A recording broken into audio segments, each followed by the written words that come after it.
Hello and a very warm welcome back to the garden. Now this is a moment I've been waiting months for, and it's an absolute honour to be able to share it with you on camera. And just so you know, this is a hybrid video, so I'm doing this opening, which I'm sure you're excited to see first, and then in the second part of the video I'm going to be giving you a few tips and words of advice based on this, but it's all linked. So yeah, last year I spent, the biggest project was writing a second book. And I know a few of you might be scared of this knife, so I'll just put it down for a minute based on a video last year. To cut the story short, I wrote a book.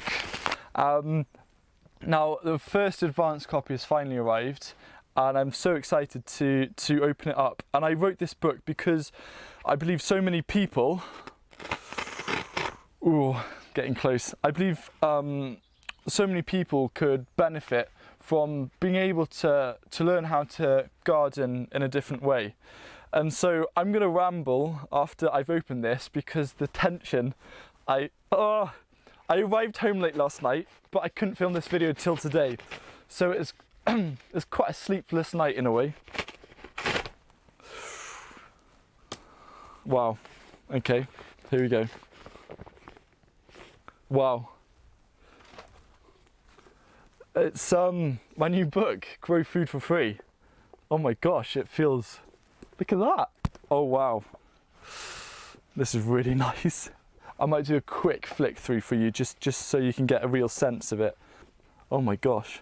Look at that, second book. Now this is a very surreal moment because it still doesn't feel like I'm an author after Veg in One Bed came out, of which it has sold something like over 30,000 copies and is coming out in French, Dutch, German and Danish, which I'm so grateful for. And now I have another book coming out about a year later, and this is the UK edition. There is a US edition which has come out in paperback. So I just had to take a moment because something like this doesn't happen every day. There's a set up your veg patch, there's a first chapter, produce your own compost, source seeds and plants for free, how to grow perennials, and that's everything from sourcing to growing to propagating, how to grow annuals, then fighting pests and diseases, then looking ahead.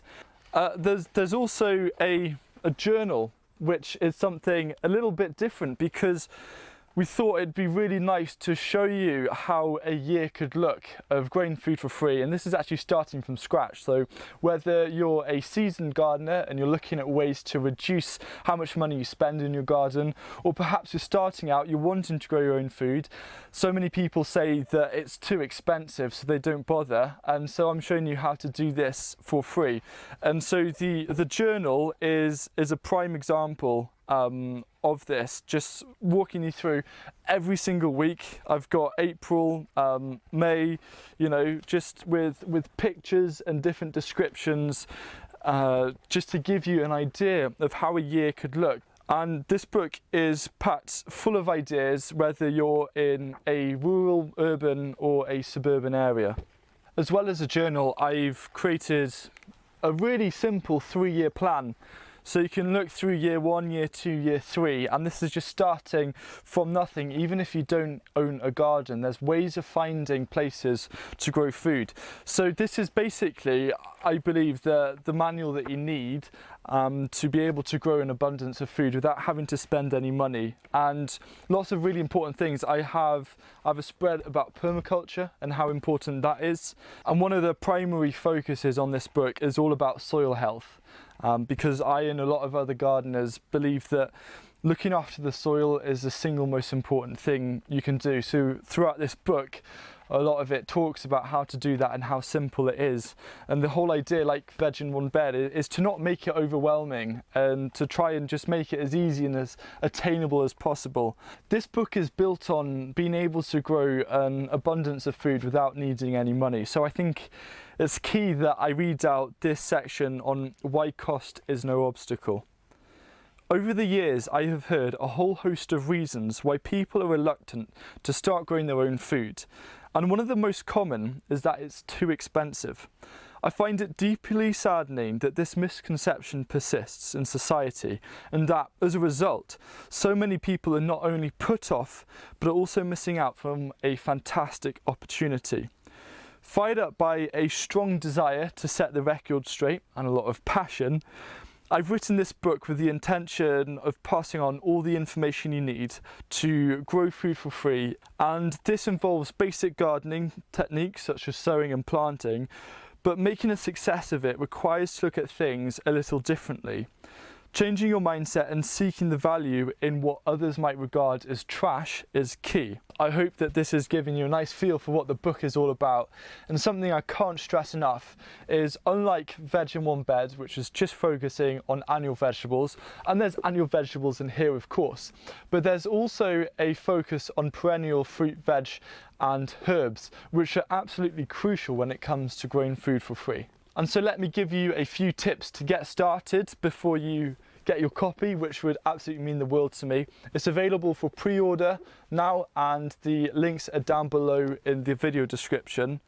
The first tip is to start to collect containers to store water in, because when you're growing food for free, you can't simply go out and buy an IBC tank or a water butt. Now, these containers can be as simple as things like if you have a car and you buy screen wash for your car, or perhaps you have a car that requires AdBlue, these 5-litre containers or gallon containers are excellent. So just give them a quick wash out and keep them to one side, and these will store a lot. You can also ask your friends, family and neighbours to save their car screen wash containers, for example. And something else they can save is milk bottle cartons. These are excellent. These are basically mini watering cans in themselves. And something else you can do is, if there's a local cafe that you use, get them to, rather than putting the milk cartons in the recycling, get them to put some aside. And in a week I did this with a local cafe and managed to save the equivalent of around 50 litres of water, which is quite a bit, especially when it's really hot and you have seedlings to look after. The second thing, which will save you a bit of time, is to just work out what your average first and last frost dates are in your area, and I've provided links down below in the video description to make that easy, and that's for if you're in the UK and in the US, and there are similar sites online for other countries around the world. This is really important because at least you get a better understanding for how much growing space you have in terms of space in the season to be able to grow your tender vegetables like courgettes or zucchinis, for example. In the book I do talk about frost protection and also how being patient is really important, but just making note of those dates of the average first frost date and average last frost date will give you a head start. The third tip is to save as many cardboard loo rolls as possible.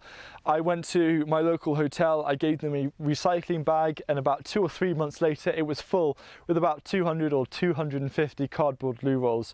It's simply industrial waste, but these resources are out there.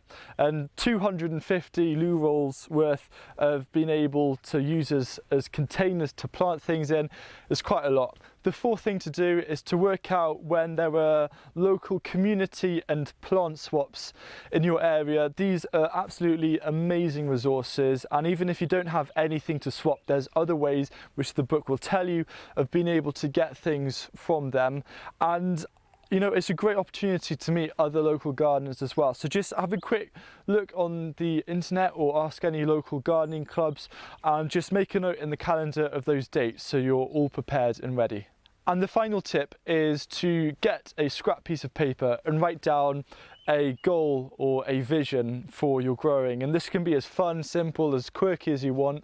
And it could be something like, I really want to be able to enjoy soups next autumn and winter just using vegetables that I've grown, nice warm hearty soups from the vegetables that I've grown. And so make sure you write down a little goal like that and you're all set. So thank you very much for watching. Don't forget to get your copy pre-ordered so it can arrive on the day of release and you can just go for it. And I will see you again soon in another video. Goodbye. Whew.